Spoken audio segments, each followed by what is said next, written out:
Hey everybody, Rosematter here. Welcome to part 8 of my Chaos Head Noah Let's Play.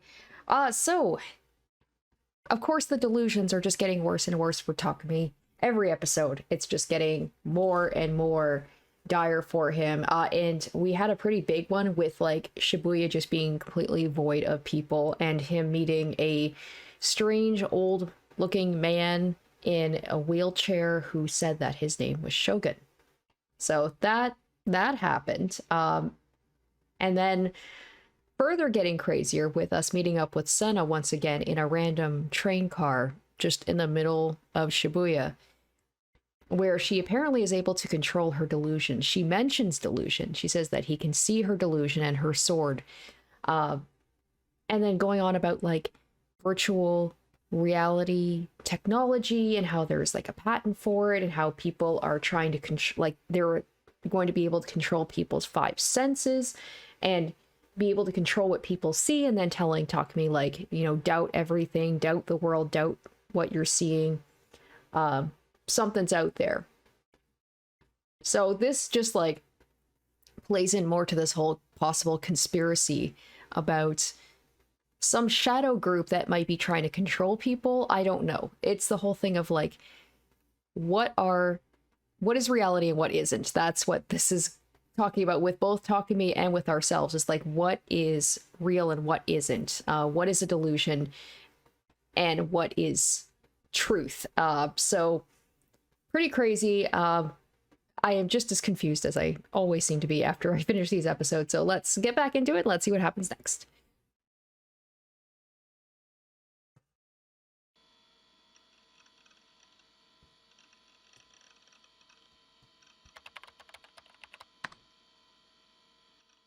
So yeah, that's how I ended up getting tangled up with an in real life chuuni chick. Okay, asshole, this time you have pissed me off. Seriously, Lord Ninehard, you're always saying shit like, oh, I don't give a fuck about 3D, but you've been getting real nice and close with a bunch of 3D girls recently, haven't you? You even said earlier one of them broke into your house.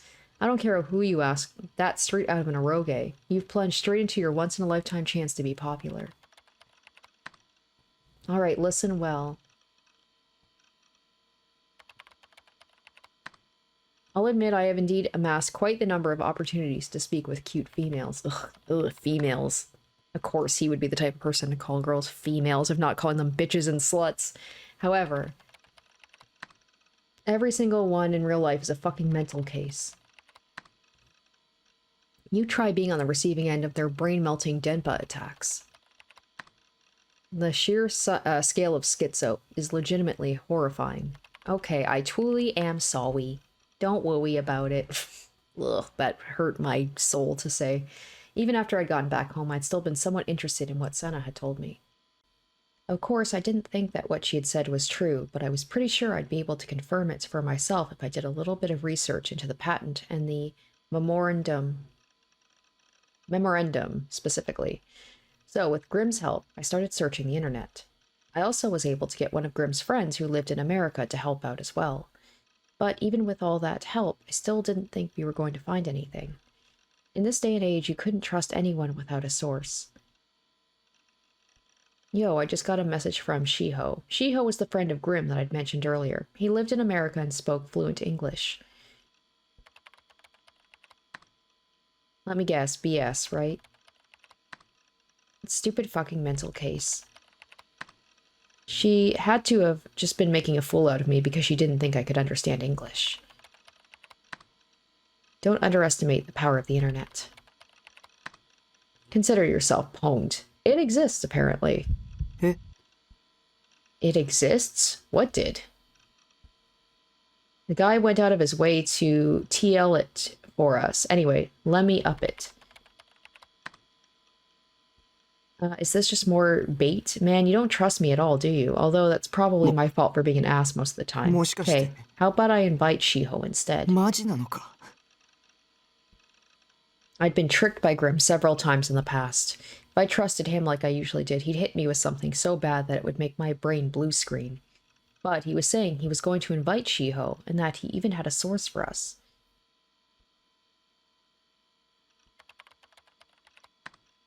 If this is just you baiting me again, I'll kick you out of the guild. KK, trust me, just this once. He was being surprisingly confident. Maybe it really was okay to trust him this time. くそ、僕はなんてお人よしなんだ。 Slightly nervous, I squinted my eyes halfway shut to protect myself from seeing anything too quickly or too clearly, and then I clicked the link. なんだこれ。 It was a document written in English with a bunch of strange diagrams on the lower half. Part of it looked like a human face. The headline read, United States Patent. I knew that much at least. In other words, this was... アメリカの特許。 VR 技術を知っているか？すでに実際にテストは成功している。ある研究チームが特許を取得済みだ。It was real. I then went to open one of the 2 text files that had come bundled with it. One of them had a series of news articles that seemed to mention the patent, all of which were translated into Japanese.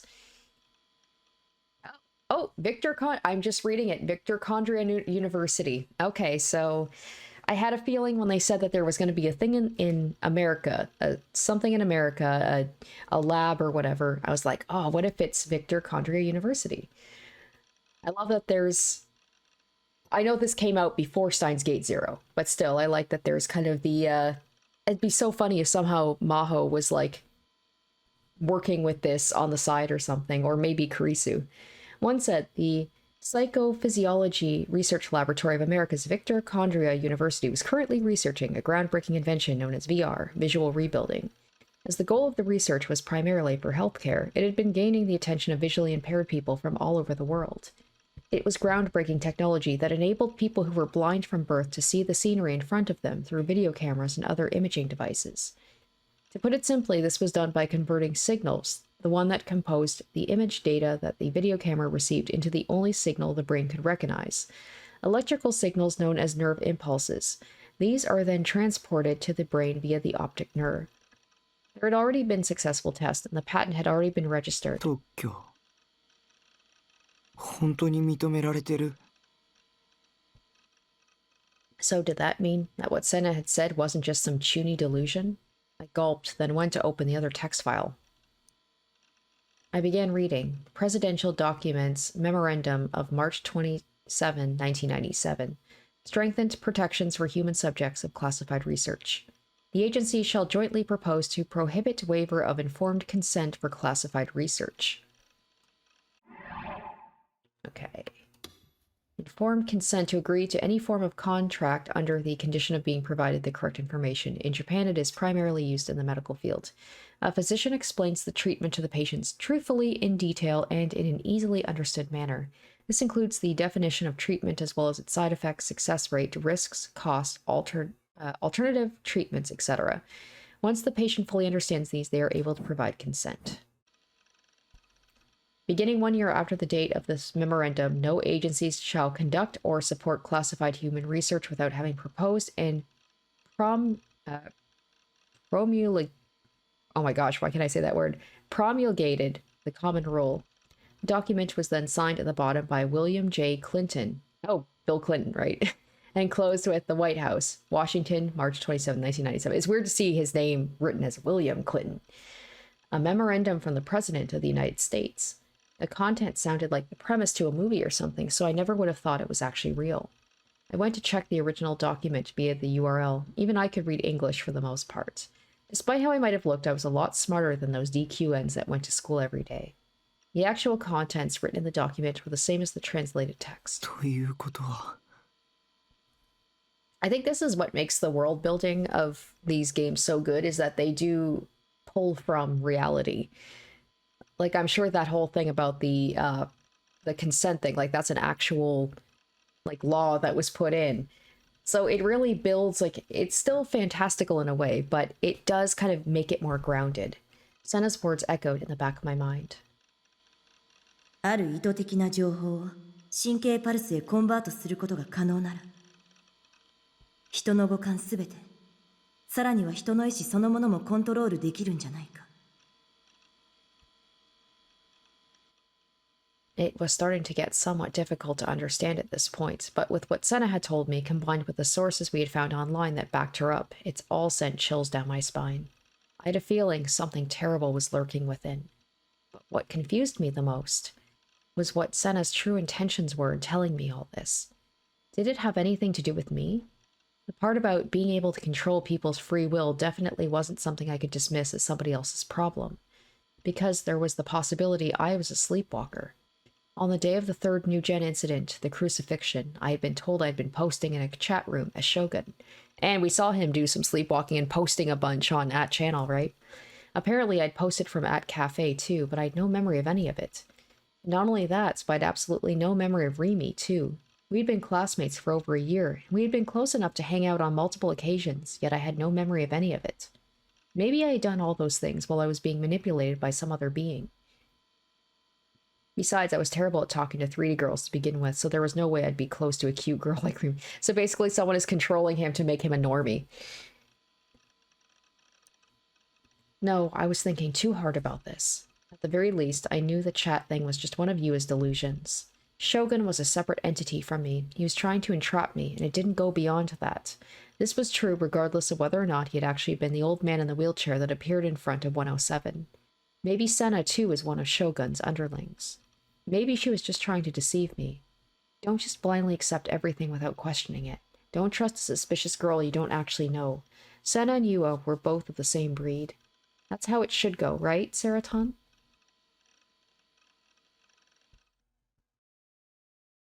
No? Okay, we're back to Yua.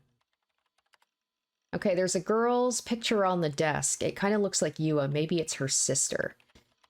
I'm still thinking that Yua is so involved in this because maybe someone she knows was involved in one of the murder cases. Who knows? Maybe whoever this girl is, her sister or a friend or something. Maybe she wasn't part of the dive, but maybe she was the one who got the baby ripped out of her, because we don't know the status of the mother. The only sound present in the room was the distinct clacking of a keyboard. Kusunoki Yua's thin, supple fingers moved as if they were dancing, her gaze fixed on the monitor all the while. Her touch typing was effortless, and she made next to no typos. She was writing an email, a very long one at that. Yua had already been writing for almost half an hour, endlessly deliberating over the contents of the email and making frequent revisions as she continued to type. Suddenly, her fingers stopped moving. With a small, pained sigh, she abruptly pressed and held down the backspace key. The cursor that was lit up on the monitor began scrolling leftward at high speed. All of the long sentences she had written so far disappeared, nearly instantaneously, as the cursor traveled across the screen. When all the contents had been erased, Yua took hold of the Garo Froggy stuffed animal lying on her bed and hugged it tightly to her chest. This was a habit Yua had developed recently. If she didn't hug something in this way, she'd be faced with an unbearable anxiety. Burying her chin in the stuffed animal, Yua sighed once again and shook her head softly.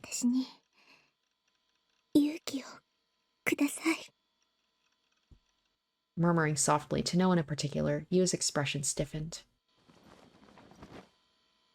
With the stuffed animal resting on her lap, she returned her hands to the keyboard. Within the monitor, each letter she typed in a fluid manner was very quickly displayed in sequence. Compared to the one she had erased just moments ago, this email was far more short and simple. It only served to provide the bare necessities of what she needed to convey. When she finished writing, Yua hesitated for a moment, and then she resolutely clicked on the send icon. Before she could stop it from going through, the email had already been sent in the blink of an eye. Yua squeezed the Garo Froggy sitting on her lap tightly and continued to stare at the monitor in front of her for over an hour. Although she had not been expecting one, there was no sign of a reply. She's probably... I'm just really quickly... Oh yeah, she is. She's messaging Takumi. I'm like trying to squint and see. Good morning, this is Kurosaki. I can't read it. I'd say something about sorry... store like that. Okay, yeah, I can't really read too much of it. I can't really... Is that the... I'm guessing we're going to see from Takumi's point of view, he's going to get the email from her. There I was in my beloved room 37. As I sank down into the recliner, I started chewing on my nails in an attempt to distract myself from my irritation. There's a reason why I'd come to @cafe 2 days in a row, yesterday and today. 2 nights ago after Grim, Shiho and I had found out what Senna had said was true, I'd received an email from Yua. In it, she'd insolently said she wanted to talk to me one more time. Fuck off, I'd wanted to tell her. What the hell did she mean by she wanted to talk? After deceiving me like that, I had nothing to say to her. Even if I did, she would probably just come up with some new fancy way to trap me when I went to see her, as if I could risk that. It was true I wasn't used to talking to girls. That was why I'd been so happy back when Yua was hitting on me. And yet, the harlot had been toying with me behind my back. And on top of that, she'd come up with all those insane delusions. Even I had delusions, sure, but I never bothered anyone else with them. That girl assaulted me with her schizo BS that treated me like I was the NewGen culprit. I could never forgive what she had done to me. Never. Come on, let's see the email. So I'd ignored her email, but there had still been one thing that concerned me. In her email, she had said she was going to come to my base, and I knew for a fact she knew my address. That's why I decided to take refuge in At Cafe, despite it not being a school day. If I had the option, I would have brought my D-sword as a protection charm, but unlike Senna, I didn't have the courage to walk down Center Guy with it. The problem is that she knows that he goes to At Cafe, so she'll probably just look for him there. At any rate, spending almost half a day in an internet cafe was fairly tiring. The recliners were comfortable and it was equipped with showers, but I still couldn't fully relax like I could at my base. And then the biggest problem of all, Seroton wasn't here. After 2 days spent holed up in the cafe, I'd realized just how much the mere presence of Seroton helped me. I wanted to hurry up and get back to my base as soon as possible. But going back late at night would mean the date would change, and by that time the last train would already be gone. I figured Yua most likely wouldn't be waiting for me anymore by then. I had to stick around for another 4 hours before the clock would strike midnight. I was sure time would go by a lot faster if I played ESO. I moved my gaze over to the PC monitor. My second character, Liselotte, was standing there aimlessly, not moving. お前の見ている景色は本物か? Senna's words came to mind. More than half of what she had said was true. The only thing I couldn't find a source for was the part where she was talking about controlling even people's wills and bodies. Maybe that part was just a delusion of hers. Mixing in just a few lies with the truth was a clever and effective way to scare people, especially with threats. Even though my reasonable side knew all that, I couldn't help but feel scared as I thought about all the strange, inexplicable phenomena that had been plaguing me over the past few weeks. In a daze, I looked at Liselotte. I can never say the girl's damn name on the screen. Liselotte. I just needed him to be able to say her name. Liselotte. Keeping my voice low to avoid being overheard, I whispered that absent-mindedly. I'd thought about something like this several times in the past. The world I was looking at right now, Baselard, was the world that Liselotte lived in. It might have been real for her, but from my perspective, it was fake. Which meant the world I lived in was seen as fake from the point of view of the person controlling me. However, just as Liselotte couldn't perceive me as a higher being, I also couldn't perceive the person controlling me as a higher being. I wondered if Liselotte was thinking the same things that I was thinking. At the very least, she couldn't move on her own. I had to interfere in order for her to move. So what about me? Maybe I too couldn't get up from this recliner without the interference of the person controlling me. Like I have to press a button to make the text go in order to progress things, right? To test this, I tried to stand up. I did it with ease. After that, I tried sitting down. It took no effort. But the sequence of events, was it really of my own volition? Or was it the result of someone's interference? I had no way of knowing. That's her. I heard the sound of the partition door to the private room being opened behind me, and at the same time I felt someone come in. Startled, I turned around. Kusunoki Yua. I was so terrified I was about to scream. But Yua's hand quickly covered my mouth. Her hand was hot, and the scent of Yua's sweat infiltrated my nose. 黙って。声を出さないで。出さないって約束して。約束してくれるよね。しないなんて言わないよね。約束して。Just the way she repeats things like that, and she speaks in such short bursts. It's so creepy. するでしょ。するの。お願い。Oh, okay. Ooh, what delusion should we do? Let's do a positive one. I feel like a negative one would be more appropriate right now, but I think I did a negative one with her last time. In the small private room, the only way out was blocked by Yua. Maybe he's going to imagine some, like, you know, sexy scene happening where it's like they're in a small room together and she tells him to be quiet and she's except I feel like I have also done a positive one with her, yeah, where she was basically in a swimsuit, right? Next thing I knew, my shoulders were being held down with such incredible force I couldn't get up from my seat. Yua's cold gaze pierced through me at point-blank range. I couldn't help but look away, and my eyes fell on the 3 gyro froggies attached to the bag she was carrying on her shoulder. いい？声を出さないで。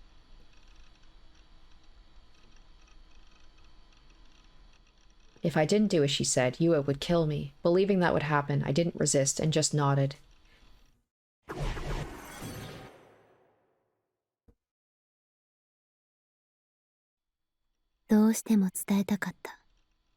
She'd be like, I love you. 好き。 Yep. 好きなの。分かって。大好き。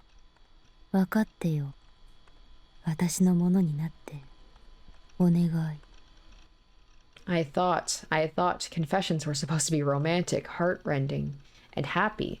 But this wasn't like that. This was terrifying. Every word sent chills down my spine. In a situation like this, I'd normally confess my love as well, but here it felt like I'd be signing my own death sentence if I did. I had no choice but to be clear and refuse. This girl was nothing more than a stalker. If I didn't refuse her, here and now I'd be totally fucked. I forcefully shook off Yua's hand. お断りだ。警察に突き出すぞ。 Yua's expression became tense, as if in shock. She hung her head, and her demeanor instantly turned timid. そんなに嫌われてたなんて。ごめんなさい。もう付きまといません。さようなら、西条くん。She pulled herself away and turned her back to me. Her shoulders drooped. And then she shakily walked out of the private room. I'd said it. Haha, I had said it. Seeing Yua crying like that actually made me feel relieved. I couldn't help but be happy I'd finally been freed of that stalker. So much so that I unconsciously struck a victory pose. Only to suddenly come back to myself. Since life was never that easy, Yua was right in front of me, covering my mouth. 西条くんのこと騙してたわけだし。 She was murmuring something in a quiet whisper. I hadn't heard what she had said at all. I'd been busy escaping from reality. How nice would it have been if the delusion had been real? With no way for my wish to come true, Yua continued to talk. でも、お願いです。一つだけ言わせてください。これ以上、あなたが傷つくのも、あなたが不幸になるのも、あなたのせいで不幸になる人が出るのも見たくないんです。 What was she talking about? She was talking as if she knew everything about me. Despite the fact we hadn't even spent 24 hours together. Who knows, maybe Yua is also someone that I was friends with and I have no memory of it. Just what the hell did this girl actually know about me? Was this just another one of her signature batshit insane delusions? Hot meat kettle, right? A shudder ran through me and I started flailing my arms and legs, but even so, Yua didn't let go. If this went on for much longer, this girl might actually kill me. Had Shogun given up on trying to trap me and had just sent Yua as an assassin instead? I don't want to die. I don't want to die. I don't want to die. ごめんなさい。お願いだから静かにしてください。話はすぐ終わりますから。 The tone of her voice was meek, but the power behind Yua's hands as she held me down was so strong. Even if I had tried to resist, she wouldn't budge an inch. I couldn't believe such a slender hands could be so powerful. 西条くん。 Yua inched her face closer and closer to mine. I desperately turned my head away. もう。 That was when I had noticed Yua's hands were trembling. Or was it just my hands were shaking so much it made it look like hers were too? While I pondered that, something unbelievable came out of her mouth. 人を殺すのはやめてください。 Oh shit. What? 自覚がないんですね。でもそれも私には理解できます。西条くんに自覚があるはずないから。 Knowing? Knowing what? あなたは Yua's eyes shone with sorrow. Even though she had been staring at me intently until now, she suddenly cast her eyes downward. DIT 多 Okay. 重人格なんです。 Alright, we're getting back to this now. I had multiple personalities? 最初はあなたのこと警察に突き出すつもりでした。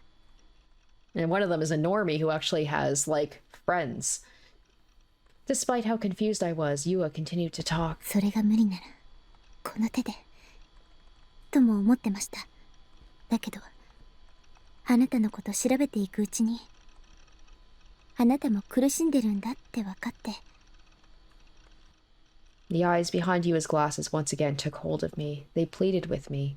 And no matter how hard I tried to see it as something else, I couldn't see her as anything other than genuinely worried about me. And that horrified me. 私あなたを助けたい。 This girl's delusions were getting out of control. What she was saying was totally insane. Or was it? Was it really insane? だから病院に行きましょう。 I didn't truly know myself, understand myself. I had posted in a chat room under the handle Shogun without knowing it. Even though I had no memory of it, I had become friends with a girl named Rimi. It wasn't just me sleepwalking, and it wasn't just some higher being controlling me.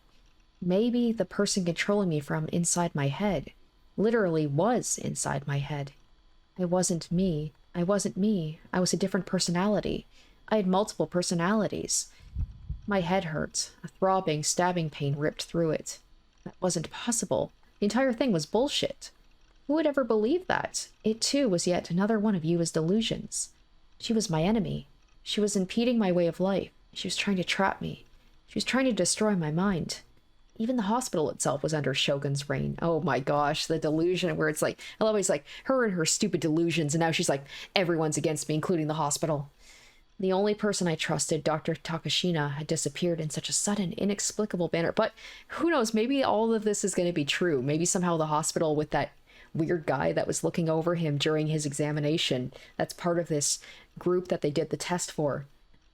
Maybe they are controlling people. It'd be so hilarious. It's like he's just like this typical, person you see on the internet who's like a conspiracy theorist, except everything is true. Everything he thinks is true.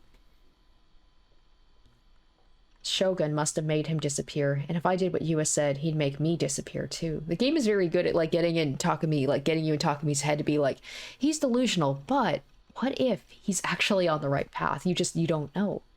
I don't believe her. It's not true. It's not true. It's not true. It's not true. It's not true. I was stuck in my own head. I shoved Yua off me with every ounce of strength I could muster. Slamming into the wooden sliding door behind her, Yua slumped to the floor with a grimace. Finally freed from Yua's grasp, I grabbed my bag, stepped over Yua's body, and made for the exit. She's like, I know where you live, bitch! Still crumpled on the floor, Yua grabbed my ankle. Her hair was disheveled and her glasses were falling off her face, but she made no effort to fix them. Seeing her clinging so desperately to me terrified me so much, a pathetic scream escaped from my mouth. She was my enemy, one of Shogun's underlings. I won't be deceived. I won't be deceived by you ever again. I shouted as loud as I could, and Yua quickly let go of me. In that window, I bolted out of the room. I tore a 5,000 yen bill from my wallet and slammed it onto the counter in front of the dumbfounded receptionist. And then, without getting my change, I burst onto the elevator leading outside. I nearly tumbled out of the elevator as I burst outside. The sun was already setting. I examined my surroundings. There were people everywhere. Run. It doesn't matter where, just run. My base wasn't safe. She was following me. Maybe he'll end up actually going to stay with his parents. I had no idea where to even go, but I started running anyway. Thinking that Yua might get off another elevator at any moment now. She might threaten me again in that ice-cold voice of hers. I didn't want to stay there for even a second longer.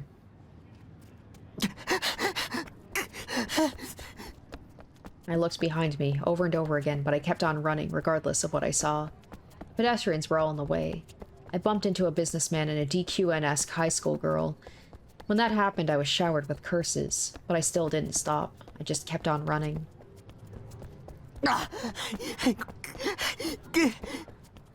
It hurt to breathe. I'd picked a random-ass road without thinking, and I still had no idea where I was running.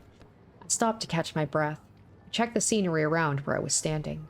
It was in front of Mariuchi, which meant I could take shelter in Miyashita Park.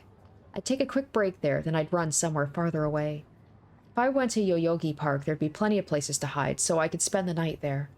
I I couldn't help but wonder what was behind me. I didn't see any signs of Yua. Why can I imagine Yua just coming after him, running at him like a Terminator, like no expression, no expression on her face. However, I wouldn't be surprised if she appeared in front of me at any second now, complete with the most terrifying demonic expression I'd ever encountered. My instinct screamed at me, "Run, you need to run." Exhausted, I weakly sat down on the pavement of the Miyashita Park overpass. I'd run way too much. My throat was dying. I wanted to drink a nice ice-cold cola. There's always this guy that seems to be in the background, the guy who has the different signs. Maybe he's behind all this. This just, like, inconsequential background character who always just seems to appear with different signs. The Great King of Terror has something the city. I didn't see any vending machines nearby. Maybe I was okay now that I'd come this far. I couldn't be careless. I still had to be fully aware of my surroundings. I'm turning into a freaking conspiracy theorist. Look at me, be like, this guy keeps showing up in the background with these signs. Maybe he has something to do with this. Like, oh, this game is making me paranoid. There should only be a few people in Miyashita Park at night, or at least that was what I expected, but much to my surprise, that wasn't the case. There was a businessman walking briskly through the park, likely using it as a shortcut. An older man sitting on a bench messing with his cell phone. Several homeless people sitting around absent-mindedly. And lastly, a person wearing blue talking to one of them, a police officer. Well, I did do positive last time, so we're going to go negative. I'm going to switch back and forth. The police. I gulped audibly. I remembered I had been questioned by a pair of detectives a while ago. I hadn't heard a single thing from them since then. They'd said they were going to guard the area surrounding my base, but there was no sign of them following through on it. Although, according to Misumi-kun, they'd apparently come to investigate Sume. Those two detectives, what were their names again? I couldn't remember. I told both of them the truth about what I'd witnessed at the scene of the crucifixion, but in hindsight, I couldn't help but think that they had clearly been looking at me with suspicion as I did. Right as I thought that, the policeman who had been talking to the homeless man glanced at me. Or at least, that was how it felt. Oh no. Terrifying thoughts ran through my head. I sat up and looked around the park once again. The man who had been sitting on a bench while staring at his cell phone was taking quick glances at me. At least that's what it felt like. Right then, a man with a stern face entered the park and sat down on the pipe-ish fence, opened a newspaper, and started reading. In a dark place with next to no streetlights, a man, seemingly a businessman who had been walking quickly through the park, was now standing at the edge of the overpass, gazing down at the street below. The policeman who had been talking to the homeless man was now looking at me while contacting someone on his radio. Cold sweat crept down my back. No. Were these guys cops? Maybe they were tailing me. If that was true, I was completely surrounded. Yua had already made up her mind and decided I was a murderer. And then, based on her delusion, she'd probably gone and reported it to the police. ふざけんな。 I couldn't help but mutter that out loud, albeit at a volume low enough that no one could hear me. Was this another part of Shogun's evil plan? I didn't do it. I didn't kill anyone. I'm not the murderer. Why should I, a coward who couldn't talk to people worth shit, be treated like a murderer, and then subsequently chased by the police? Why did I have to get caught up in Yua's insane delusional bullshit? Regardless, I couldn't stay here. My chest still hadn't stopped pounding, and it hurt to breathe, but I still had to get out of here. I made my way over to the overpass, trying my best to look as natural as possible. Right in front of me was a staircase leading down to Meijidori. I'd gone down it, and then I'd go down it, then I'd escape using the road. As I reached the middle of the overpass, a new figure appeared on the stairs. It was a woman, and judging from the suit, an office worker. She was holding a cell phone to her ear and talking with a blank expression on her face as she walked up the stairs. Could she be a detective too? I passed by her, my heart pounding the entire time. その目誰の目っていう T シャツが流行ってるわよ。今度の日曜日に買いに行くわ。原宿の竹下通りに売っているから。I felt really uncomfortable. Her speaking style was really awkward. It felt strangely theatrical. Who the hell was she talking to anyway? Who was on the other end of the phone? Was she even talking to anyone at all? But in the end, the woman took no action against me. I finally made it to the stairs, and it was with relative ease. Upon reaching them, I looked back toward the park. The cop wasn't following me. He was standing in the same place as before, still talking into his police radio. One of the homeless people who had been sitting on the ground was starting to get up, but none of the other homeless people were moving. But then, before I knew it, the man on the bench and the man reading the newspaper both got up and started walking toward me.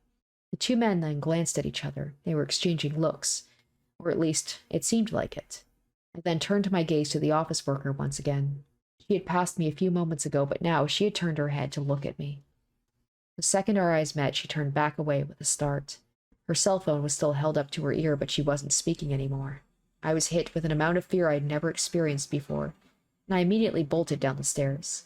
As I ran down Meiji-dora toward the station, I looked up at the overpass. The office worker was leaning over the railing and pointing at me. And it wasn't just her. Two men were sprinting across the overpass. They really were cops. All of them were cops. Shit. This was all Yua's fault. She had set me up.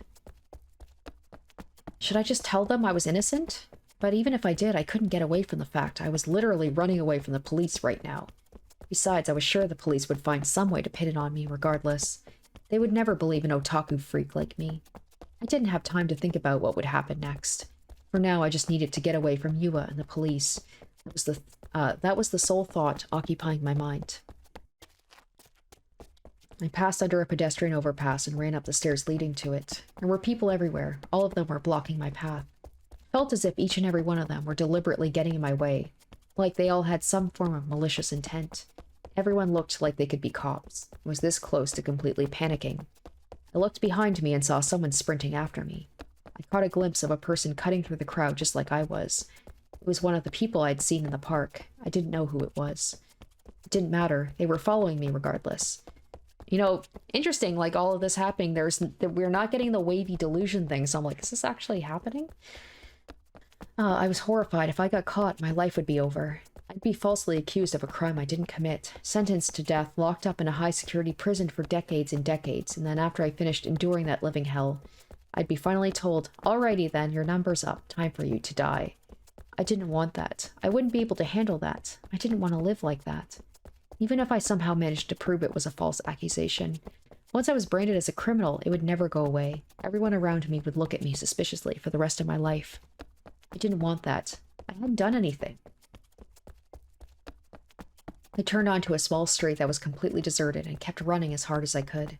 But I had been running ever since I had left At Cafe, and I still hadn't been able to catch my breath. My lungs were begging for oxygen. My legs were shaking with fatigue. I hated myself for not exercising more, but it was too late for that. Finally, I couldn't run anymore, so I doubled over and gripped my knees with my hands. The place where I'd stopped looked familiar. The distinctive red brick walls paired with a gigantic backlit sign that read, Gigantus. I'd been here before with Misumi-kun. We'd come to see a Phantasm concert, or to be more specific, to see their lead singer, Fez. We haven't seen her in a while, have we? But now the place was quiet and empty, with the only other light being from the vending machine dimly illuminating my surroundings. Frustrated my breathing still hadn't gone back to normal, I looked back toward the road I'd sprinted down. The street was dimly lit and narrow. The Toyoko line slowly passed by directly above me, despite the striking glow of light leaking from the windows of the train. Even it didn't reach the streets below. I stared at the road in front of me. I wondered if I had managed to lose them. Them being Yua and the police. It was too dark for me to tell for sure. Suddenly, I heard a woman's voice in my ear, and I let out a pathetic scream before toppling to the ground. It was Fess, dressed in a flashy outfit she would wear to a concert. As she quietly looked down at me from the darkness, the eruptive energy she'd given off when she was on stage was now completely absent, making her appear almost transient, like she might disappear at any moment. Because of the darkness, I couldn't see her expression. My mind wandered in my surprise. Fess gently held her hand out to me. Her tone of voice was dispassionate, but I could tell she wasn't going to let me argue with her. Still holding out her hand, Fess slowly craned her neck and narrowed her eyes as if she had seen through the darkness. Why? Did she know I'd been running from Yua and the police? I was freaked out for a second, but I knew right now salvation was almost within my grasp. That was why, as if I were clinging to my only hope, I took her hand. Her hand was cold to the touch. Right as I stood up, Fez started running. As I was already utterly exhausted, I felt incredible resentment. But But I knew that if it hadn't been for Fess, I would never have been able to stand up again, and the police would have likely caught up with me. I still wanted to quench my dying thirst in some way, but I knew I couldn't afford to. Fess pulled me by the hand and led us forward. We entered a narrow alleyway and made turn after turn at various intersections. I had no idea where I was running to.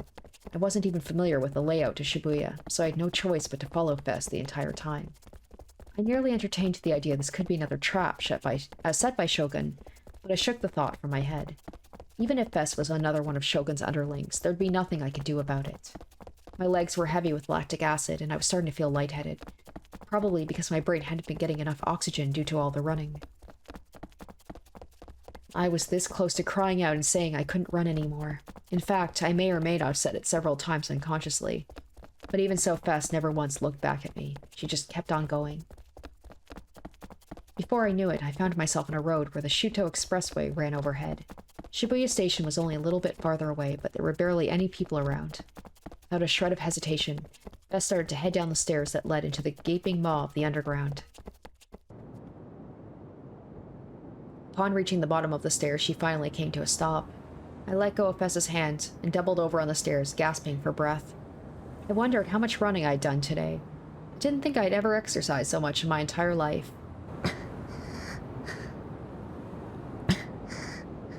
For a while, the only sounds present in the dim, dreary underground tunnel were the sounds of me and Fess breathing. I looked up at the entrance where we had just come down from, but there was no sign of our pursuers. I guess that meant we'd managed to escape, somehow. That aside, this was my first time learning that the underground passage even existed. On top of that, even though it was fairly close to the station, there wasn't a single person passing through it. One of the fluorescent lights that illuminated the tunnel was on its last legs, flickering on and off without end. There was the faint smell of rotting garbage in the air. It was a place that symbolized the underground side of Shibuya. If someone were to attack me here, even if I screamed as loud as I could, it may not even reach the outside. This was not a place I would ever want to come alone to.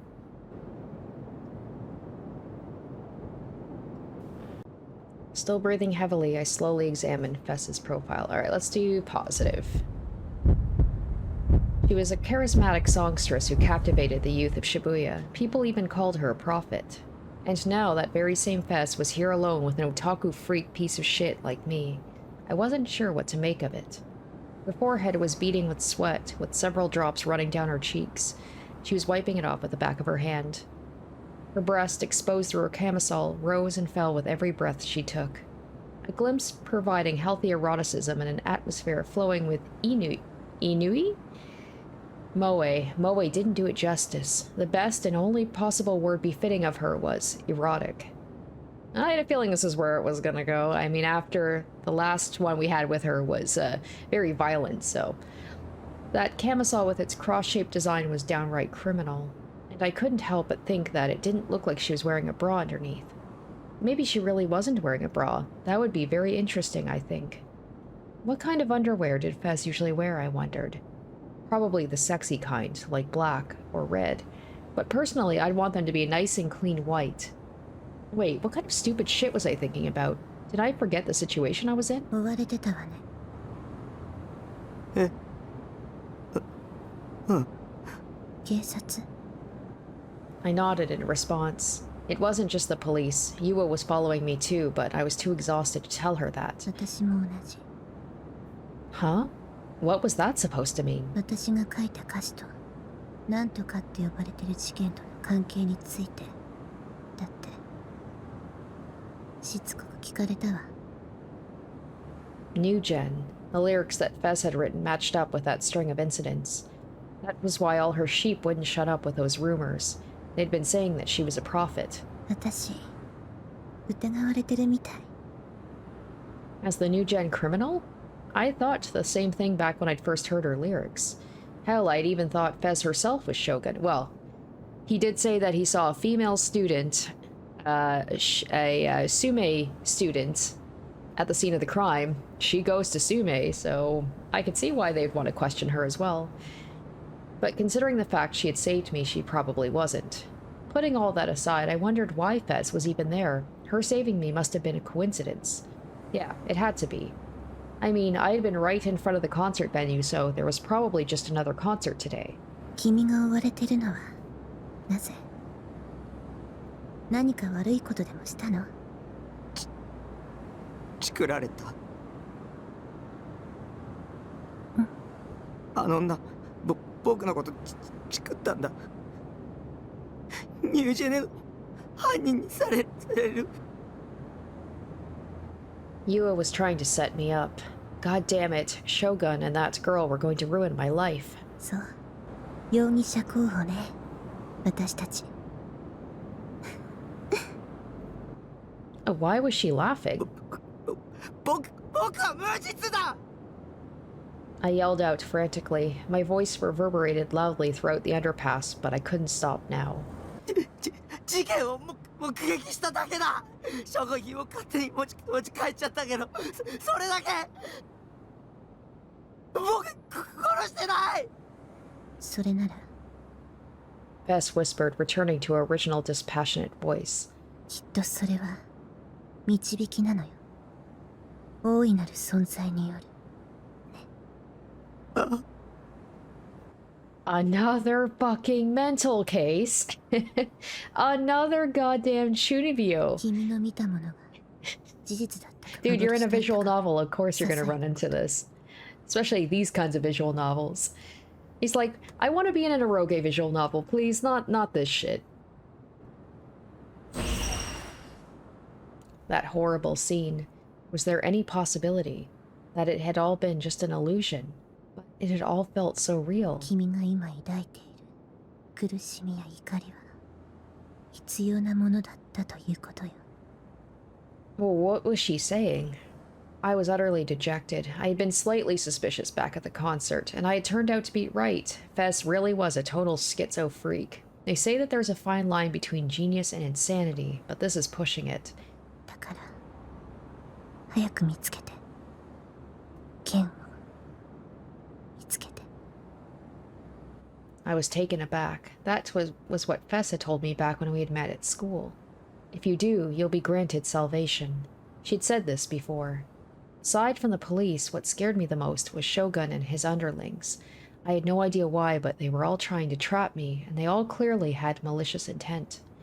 In order to save myself from them, in order to protect myself, I needed... 理想度。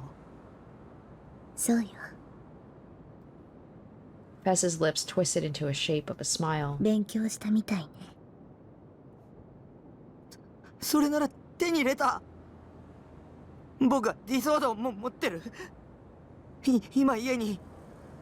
知ってるわ。 She knew. How did she know? 見たから。君が渋谷のど真ん中を歩いていたのを。大きなおもちゃを抱きしめて恥ずかしそうにしてたわね。 Was she talking about the day I had bought the D-sword? Ah, Fess had seen me. Fuck my life. Wait a minute. What had she just said? おもちゃ。 Oh, okay, so I thought it was the thing about him going through Shibuya, but he would have gone through Shibuya. I thought he went through kind of like the back alley, so it's like... The smile had already disappeared from Fess's face. She glanced at my face and let out a small sigh. Her sense of inui, her aloofness was so pure it made me feel uneasy. 偽物だと思うわ。あなたの買った剣は。I wasn't even that surprised. I'd expected it, honestly. The sword I had bought was way too cheap compared to the one Senna had. It didn't even glow. Maybe it's not the sword, maybe it's that bangle that his sister has, that's the thing that has the true power. Besides, the idea sword that would supposedly bring me salvation was being sold for 10,000 yen alongside sex toys was the least anime thing possible. So yeah, I wasn't surprised. Instead, I felt a furious surge of anger well up inside me. It'd be like going to like a convention where they always have a booth where they sell weapons and expect that to be like a magical sword. Anger at the gloomy shopkeeper who had tricked me. Anger at myself for being so pathetic that I'd be tricked that easily. I bet the sword is something that's not even something like that he can buy. It's probably something within himself. It's like he has to manifest it, right? Like the delusion that Senna had with the chains. Anger at Fess for saying nothing meaningful in the slightest, instead of just giving me a straight answer. I stood up and moved closer to Fez. Normally, I would have never done something like that, but I was desperate. I had been being chased by Yua and the police only a few moments ago, and I was absolutely terrified. Not only that, but in the past month or so, I had experienced countless bad thoughts. It was all too much for me. I couldn't take it anymore. I had to get my hands on a sword so I could get back to my peaceful way of life. 教えてよ理想のどうやって手に入れるのか Fess's expression stiffened, and then she turned to me. 見て Yep, you do. You manifest it, right?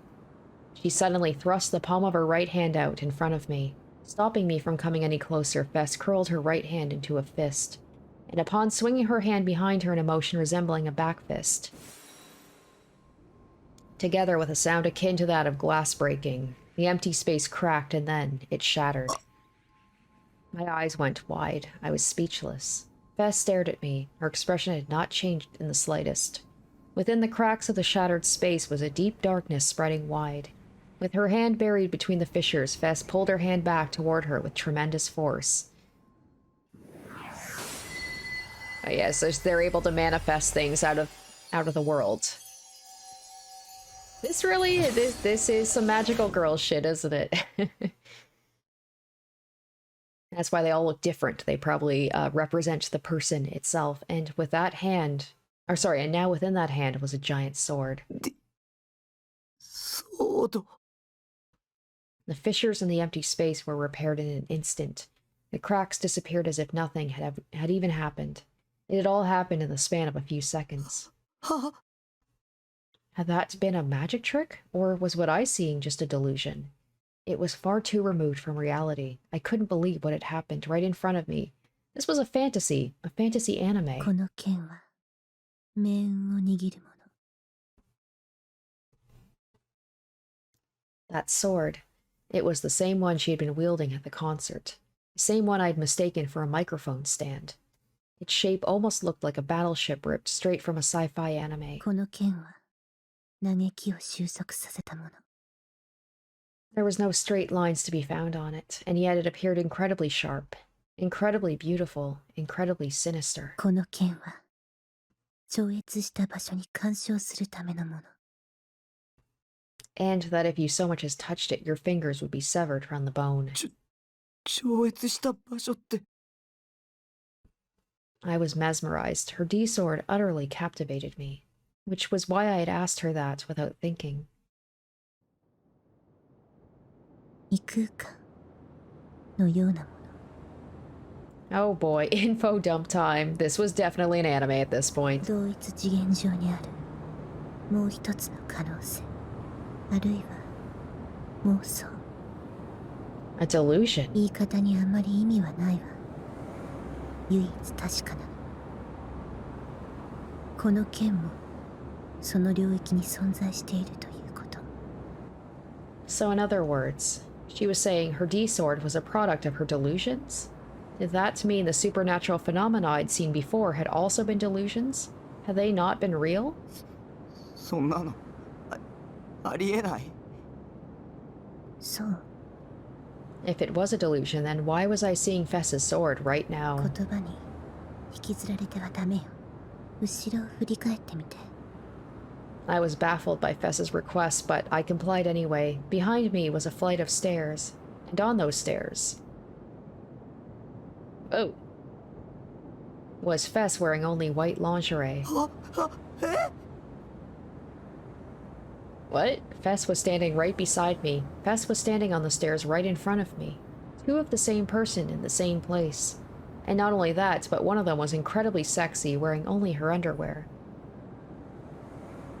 Completely and utterly flustered, I relentlessly snapped back and forth between the two Fesses over and over again, comparing them. They were exactly the same, right down to their facial features, height, and hairstyles. The only differences were their clothes and whether or not they were carrying a sword. They weren't twins or anything like that, and they didn't just look alike. They were one and the same.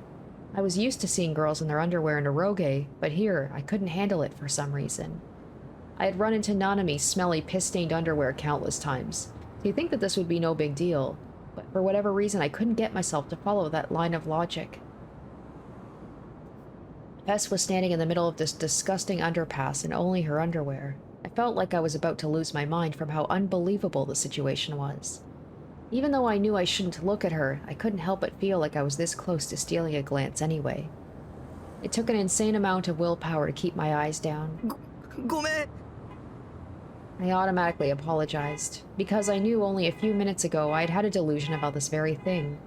Bess wearing white lingerie. Oh, true. Yeah, I was thinking that. I was like, oh, she's wearing white, so like what he wanted. So this is his delusion come to life. This is what he wanted to see. So that's interesting. If I'd picked the bad delusion, what would I have seen? 君が望んだ妄想 Okay, so I can make things appear in the world as I want. I'm a god. The two Fesses said this at the same time, as if they could see right through me. I jumped, startled. I could feel my face rapidly turning red. I needed an excuse. I needed a way out of this. If a 3D girl labeled me as a pervert, it'd be over. I'd be socially obliterated.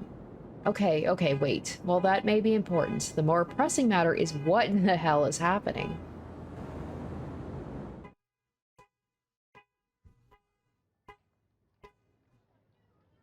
As he walked cautiously through the narrow, trash-ridden streets of Mariomocho, Bon Yasuji jammed one hand inside his pants pocket. Inside, he found a few dozen small coins. 先輩、貼り付けの現場に何があるって言うんすか？もう事件から2週間以上経ってるし、散々調べられた後っすよ。新しい証拠なんて出てきませんって。His partner, Detective Suwa, had been walking behind him grousing in an irritated voice for quite some time. That was understandable, of course, as the job originally assigned to them had been to tail an important witness for the NewGen cases, Nishijo Takumi. However, the two of them had abandoned their tailing mission and had instead come to the scene of the third NewGen incident, colloquially known as the crucifixion. Bon had decided to abandon their original task of tailing Nishijo Takumi, forcing the burden onto some other detective in the same jurisdiction. The rookie detective Suwa was not pleased by this. やっぱまずいっすよ。尾行に戻りましょう。The rookie detective had consistently been pushed around by his senior without any explanation, and he could not stand it. For that reason, he had been insistently trying to persuade Bon for a long while now, but to this Bon only said, いいから黙ってついてこいって。 He remained aloof and refused to heed his junior's perfectly sound arguments. It's that detective instinct, right? Finally, they at least came across a narrow road blocked off by yellow barricade tape. Suwa let out the latest in his myriad of sighs. His cell phone began vibrating near his chest. He quickly took out his phone, which had been set to vibrate, assumed the look of a capable detective, and pressed the accept button. 座っす。はい。はい。 As he listened to Sua's voice coming from behind him, Bon came to a stop in front of the barricade tape. Behind that tape was the crime scene. A deep darkness had settled over the area just as it had when the crime had been committed. But now there was no remaining traces of the incident, save for the barricade tape. 見失った？女か。やられたっすね。とりあえず、深センの家に戻ってほしいっす。はい。張り込んでてください。 Now, when he says house, I'm assuming they mean his parents' house. I am assuming that they think that he lives with his parents, but maybe... I can't remember where his Shinsen... I think that's where his parents live, but maybe they have knowledge about... Like, I can imagine they could probably ping his IP address or something, or and be able to find out that he lives in that storage unit. いやいや、大丈夫っすよ。責任はバン警部補が取るっすから。 Bon smiled wryly upon hearing that. Suwa could be surprisingly shrewd. Of course, Bon had no intention of placing the blame onto his subordinates, nor onto the detective he had placed in charge. なるべく早くこっちも合流します。本当申し訳ないっす。お願いします。 Right as Suwa hung up the phone and returned his begrudging gaze to Bon, Bon ducked under the tape. Suwa had no choice but to reluctantly accompany him. 見失ったって？尾行に気づかれたっす。直前にネットカフェで人騒動あったみたいっすし。女っての？岸本綾瀬っす。お騒がせバンドの嬢ちゃんかな。つながりは？同じ学校の同じ学年っすね。他は今のところ特に。クラスメートでもないっす。Bond brought a hand to his chin, savoring the rough texture of his stubble for a moment. After which he took out several coins from his pocket and started counting them in the dark one by one. Suo stared at his eccentric senior with a puzzled look on his face. 何してるんすか？よりによって5円玉だけありゃしねえ。そう、お前5円玉持ってねえか？はあ。Perplexed, Suo took out a 5 yen coin from his wallet and held it out to Bond. However, instead of taking it straight away, Bond tore the bottom button off the shirt he was wearing. He then untied the thread fastened to the button. 先輩、ついに頭おかしくなったんすか？生意気な口聞くようになったじゃねえか。Bond chuckled and lightly whapped Suo on the head. He then took the thread and weaved it through the hole in the center of the coin. よし、お前にやらせてやるよ。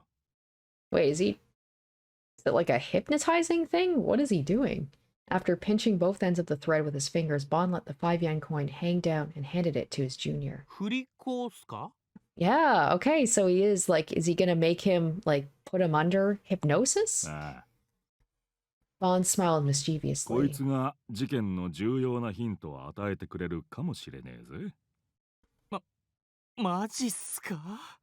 バンさん、勘弁してほしいっすよ。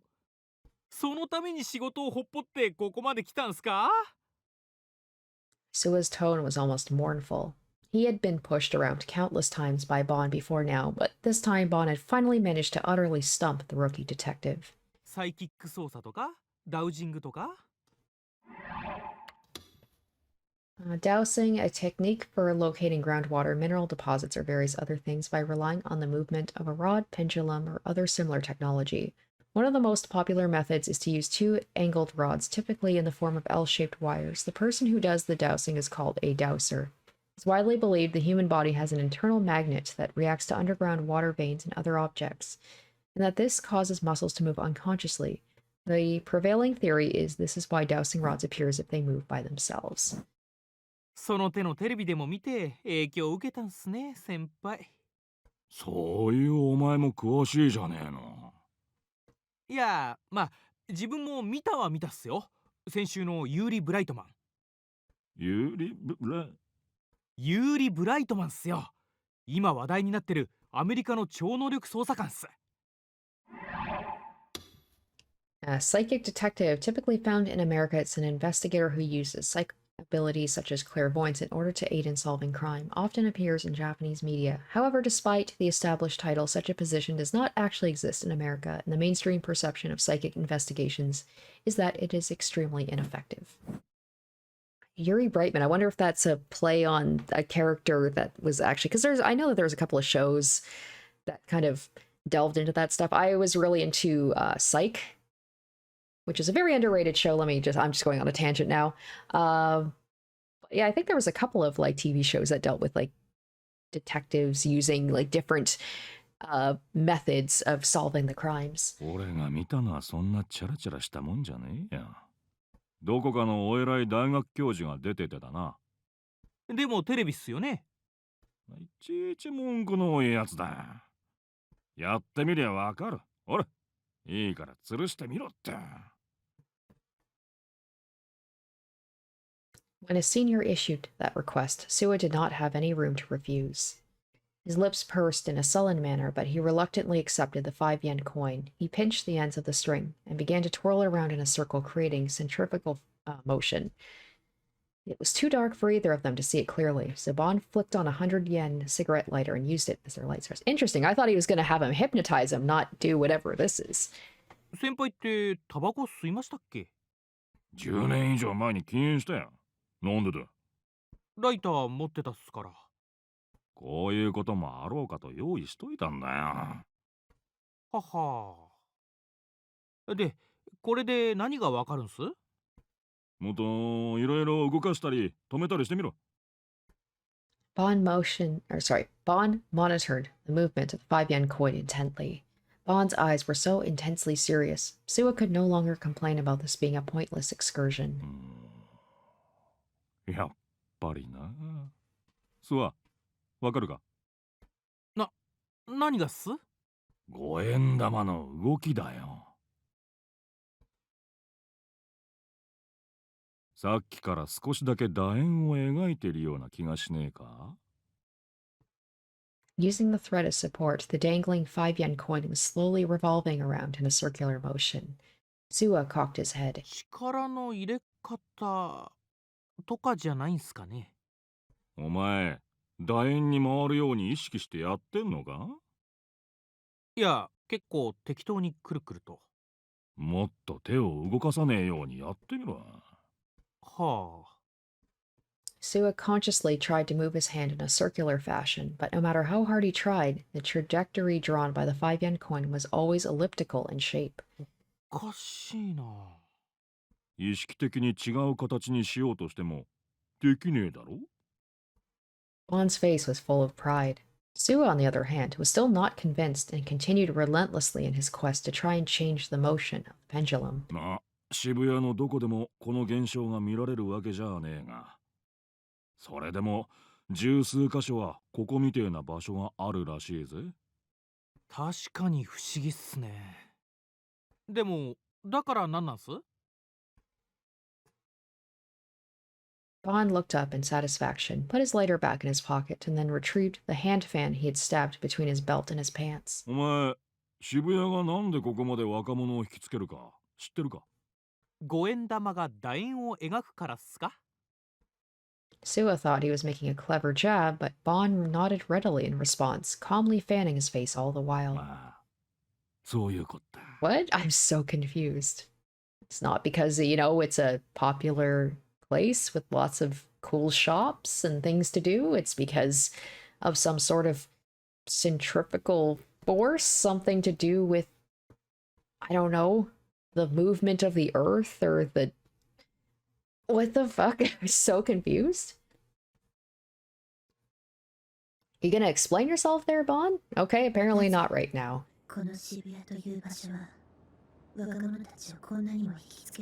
Okay, she's saying the same thing.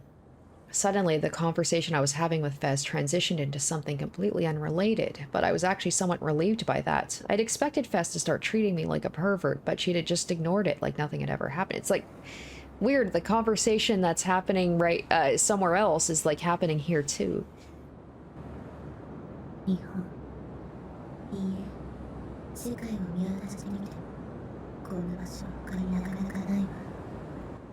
Did this have something to do with D-swords? If not, then I didn't care.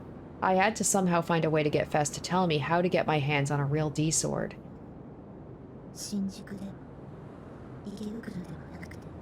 Okay, let's get... everyone's talking in riddles. Why? Why is Shibuya so special? Why does it have to do with the ellipsy way that the pendulum was moving? Shibuya. Is that the only place where you can change... like... where you can pull out a D-sword because of the way that the world is? Maybe it's nothing to do with the pendulum, or maybe it is. Maybe that's... okay, anyway. I'm just gonna let her explain it. Both in front of me and behind me, the same words were being spoken from the two Fezes at the exact same time. Perfect synchronization gave me a somewhat strange feeling. Had Fez split in half? Were both of them the real Fez, or were both of them imposters? So maybe this is the only place where this can happen. All of these delusions, the rippling of time, being able to grab things from other dimensions.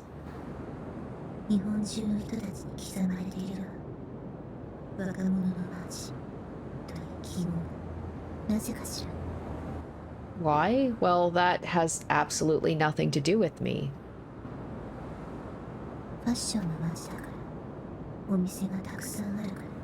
Right? That's what I thought. The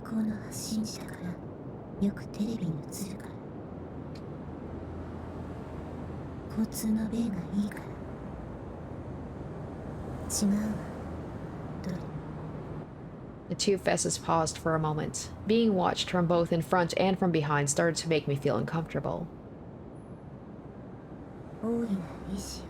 The greater will. Okay. Okay. This is some chuuni shit for sure. Okay, now we're getting into the will of God. So it's nothing to... Okay. Alright. This is bad. My rational side warned me. Could this be... Maybe she was trying to recruit me into some sketchy religious cult. I began to feel uneasy. I don't blame him for thinking that. Man, maybe I should just get the heck out of here. But upon hearing the next thing Fess said to me, I realized I no longer had that option.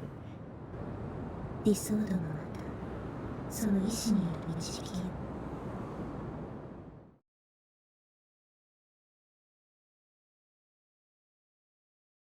引力ってあるだろ？ Bon returned to the main street from the alleyway and then began walking toward Shibuya Station. Okay, at least we might get an explanation from him that's not some stuff about, like, the will of God. Something a little bit more grounded in reality, perhaps? Suwa, who had now assumed they were going to Shinsen, chased after his senior detective with an obvious frown on his face. 万有引力のことっすか？ Okay, law of universal gravitation. A law discovered by Isaac Newton stating all matter, energy, and anything that has mass has a force that attracts other things with mass. The force of attraction becomes stronger the heavier the two selections of matter are, and it becomes weaker the greater the distances between them. The law also applies to the gravitational force exhibited by Earth and other planets. There's a famous story which claims Isaac Newton discovered universal gravitation when he saw an apple fall from a tree, but it is no more than a myth. よく知ってるじゃねえの。さすがいい大学出てるだけあるな。Suwa grew discouraged in response to Bond's slightly mocking tone. あいにく大学じゃオカルトは勉強しなかったっすけどね。オカルトじゃねえよ。世界には引力がアンバランス化してる地域ってのが何か所かある。アンバランス化っすか。Okay. 振り子が楕円を描いたのもその影響ってこった。GE レートって呼ぶらしい。GE レート。I have no idea what that is. 正式名称は何だっつってたかな。グルバケーション、グラリッション、エラ？引力ならグラビテーションじゃないですか？グラビテーションエラーレート。Oh, gravitational error rate. おー、そうそう、それだ。グラビテーションエラーレート。直訳すると万有引力の異常値っすか。物理学の辞典を調べりゃ載ってるはずだぜ。載ってたっすかね。The GE rate, an imbalance that contradicts the law of unit. Okay, I'm trying to think, did they talk about that when there was like that weird moment with those guys in that dark room? Did they mention GE rates? I feel like I might have heard this before. I could be mistaken.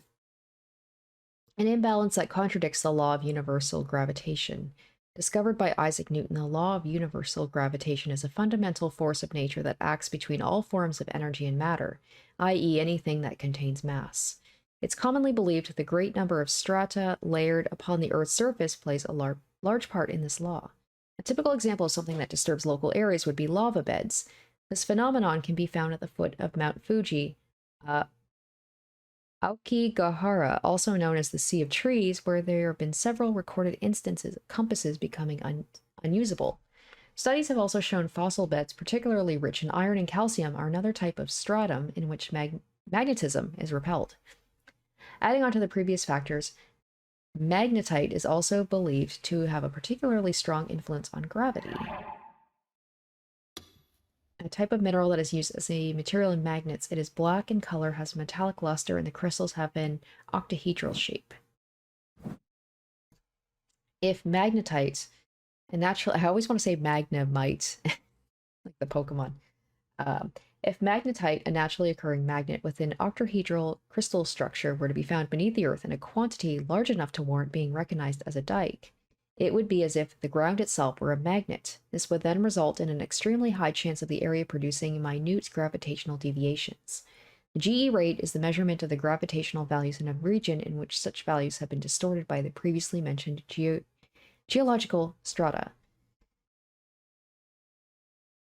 When Bond's explanation concluded, the two men who had been walking the entire time were just exiting onto Dokinzaka. See, that's the what do they call this a series? The science adventure. It's really good at melding kind of like fantastical, definitely more fantastical in this case than Steins Gate, elements with things that are grounded in science and reality, and they show like studies and things. And that's I've said it before. I really like the world building. They really do make it seem like it's plausible.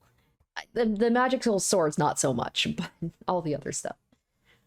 The scenery surrounding them instantly turned bright and dazzling. 渋谷の平均 GE レートは世界でもトップクラスらしいぜ。地面に置いたボールが一人でに坂を登っていくようなケースもあるらしい。So why does that attract young people, though? That's what I want to know. マジっすか？ Sua, who had been listening in utter silence up until now, showed his surprise with a slightly exaggerated tone. まるで SF 映画の世界っすね。お前の好きなな。自分は小難しいのは嫌いっすよ。壮大なスケールの映画がいいっす。知らねえよ。先輩の説明はすごくもっともらしいっすけど、なかなか信じられないっすよ。GE レートなんて聞いたこともないっすし。てめえの無知を一般論として語るな。デカに必要なのは事実を客観視することだぞ。はあ。でも。Wow, I just realized it now. I'm like, when I mentioned way back with Bond, I was like, who does he remind me of? And then as soon as he said Gumshoe, I'm like, oh my gosh, that's who he reminds me of. Detective Gumshoe from Phoenix Wright. It's the suit and everything. I'm like, that's who I was thinking of. Ah. What Sua said was equally true. The research into the GE rate was minimal, and it certainly was not something that would be taught to an everyday college student. Bond himself had not even been aware of it until a few weeks ago. そもそもまだ肝心の答えを聞いてないっすよ。渋谷の重力がアンバランスだと、なんで若者が引きつけられるんですか？ Exactly, yes. 引力と人間ってのは意外と因果関係があるってことだよ。お前、生き物のバイオリズムは月の引力に関係してるっての知ってたか？潮の満ち引きだけじゃねえんだぜ。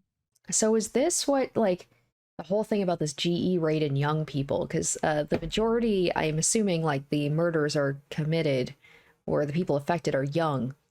And this whole thing about being able to control people. So maybe this shadow group is using the GE rate of Shibuya and the fact that all the crimes are happening in Shibuya. So they're like somehow using the GE rate to manipulate people to commit murders? Or is it like they're kind of testing the waters to see if they can control people? ウミガメの産卵には月の影響があるらしいってのはどっかで耳にしたことがあるっす。ああ。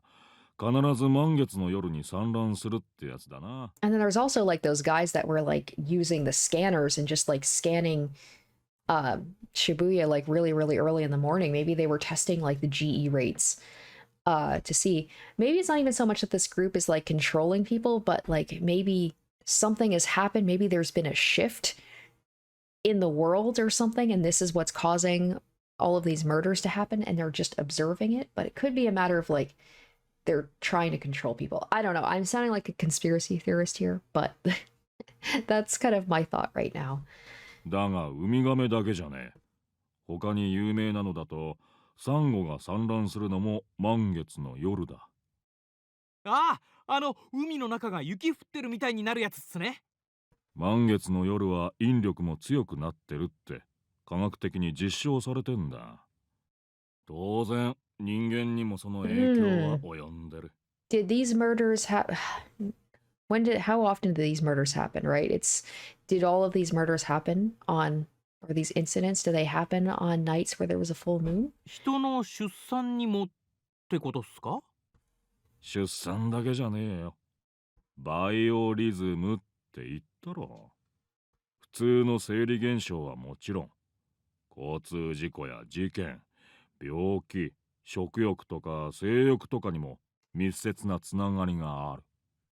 興奮すると頭に血が上ってるって言うだろう。あれは月の引力に引っ張られてるんだよ。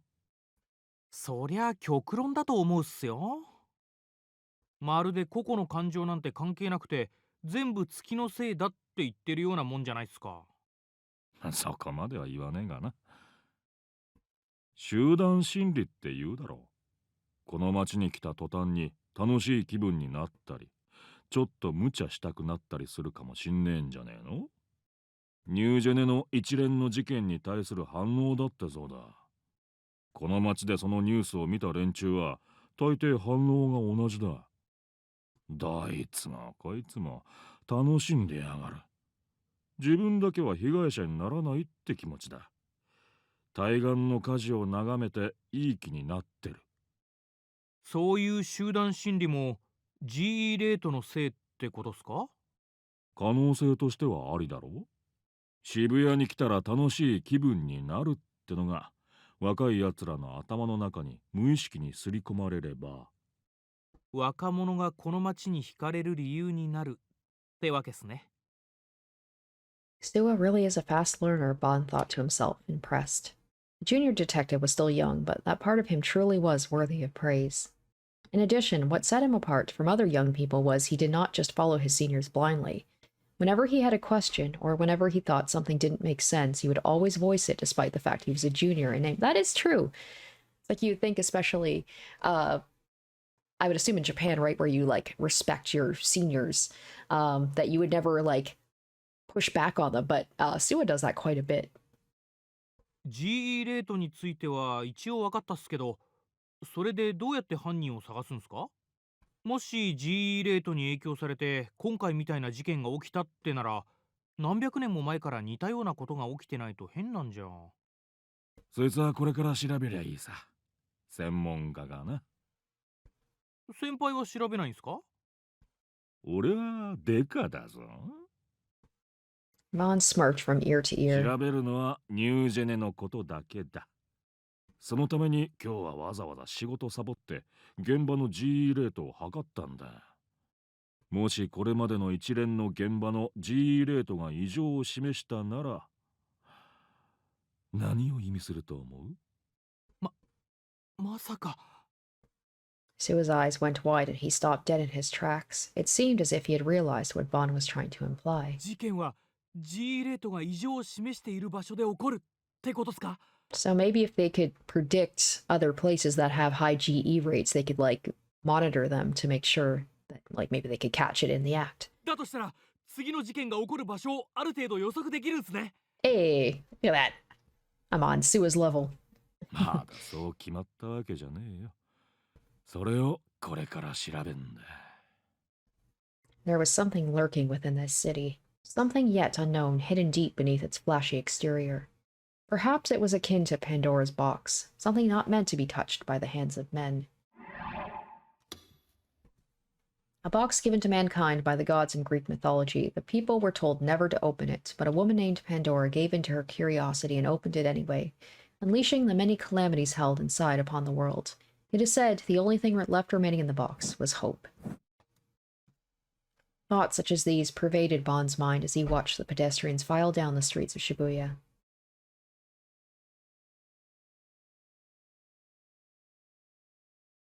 理想度もまたその意志による導き。 As soon as I heard those words, I knew I couldn't take it anymore. Fess had been going on and on about all these things I didn't care about, all while continuing to dodge what I'd actually asked her. I couldn't possibly care any less about some greater will, or why Shibuya attracts young people, or whatever else. There was only one thing I wanted to know. 理想度はどうすれば手に入る？ Mustering out my courage, I asked Fess that question. 教えてよ！ Without changing her aloof expression, Fess gazed down at the D-sword she was holding. Despite how gigantic the sword was, she seemed to be handling it with incredible ease. Maybe she just had an absurd level of physical strength or something. 教えられることじゃないわ。なんて Why is it you'll go on and on about all this random shit, yet you can't tell me the most crucial thing I need to know? 見つけなくちゃいけない。自分自身の方法なんて私には分からない。 You don't know? Then how in the living fuck did you get the D-sword you're holding in your hand right now? 理想度は力を持つ人の上にしか映せない。So in other words, those without the power couldn't see them, but I could see it extremely clearly. But then, what did she mean by the power? Was she saying I had supernatural powers? Like what the two fesses in front of me had? 君には私の剣が見えているでしょ。それが意味するの。一つだけ。If Shogun and Yua were destroying my life because of it, then I didn't want this stupid bullshit power. But I still did want a D-sword, because it would grant me salvation. Fess had said so. Stuff like the greater will and the reason why Shibuya attracted young people made no difference to me. I didn't want some random power, nor did I want to be roped into all this BS in any way, shape, or form. But in order to escape the clutches of Shogun and Yua, I had to get my hands on a sword. 感じて世界の選択した意志を。 But Fess's answer was as ambiguous as every other damn thing she said. Biting my lip, I tried desperately to think of any way I could extract information from her. But as a person who was terrible at talking to 3D people, I couldn't think of anything that would be effective at all. I tried to pull from my bank of eroge situations, but everything that came to mind was fairly unsettling, such as slipping her an aphrodisiac, tying her up, or imprisoning her. Man, I may or may not be extremely fucked up. Yeah, you think? 君、名前は？ Bess turned her back to me, then slowly began to walk deeper into the tunnel. 私は岸本綾瀬。 When she said that, I realized we still hadn't introduced ourselves to each other yet. 西条匠 I couldn't see Fess, Ayase's expression, from where I was. Why she was laughing, I didn't know. また会いましょう。匠。 Ayase was moving farther and farther away. I fearfully turned my head to see what happened to the other Ayase, only to find she had disappeared without a trace. Had she literally disappeared, or had she just walked out of the underpass? Ayase had said the other one was a delusion. Maybe that was the power of the D-sword. I returned my gaze to the inside of the underpass, and right as I did, I saw Ayase was going up the other staircase, which is about 50 meters deeper into the tunnel. Eventually, her figure disappeared completely, and now all that remained was the eerie silence of the underpass. I wasn't brave enough to yell after her. I was too exhausted to run after her, and I was overwhelmed with the feeling it wasn't worth the trouble. In the end, all I could do was return home as cautiously as I could, making sure not to be spotted by you or the police on the way.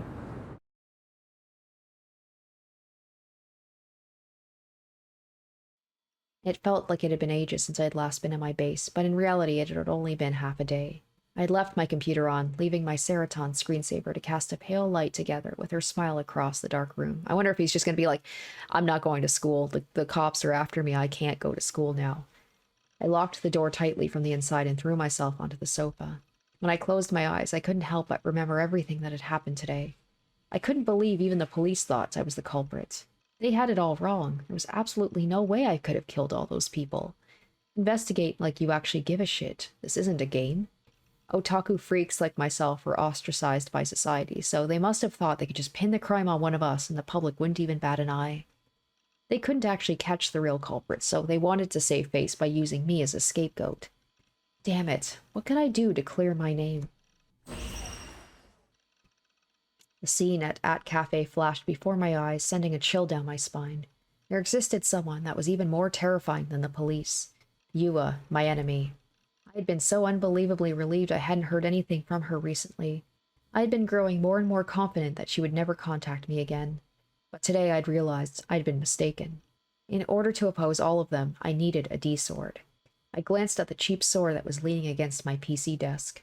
It was a fake. ISA had said only people with the power can see them. The day I'd bought my sword, Nanami had seen me with it. And unlike ISA and Senna swords, it didn't glow. Where would a real one be? I had to get my hands on one as soon as possible. If I didn't, I was doomed. Getting wrapped up in something this insane, it sucked so much. あなたは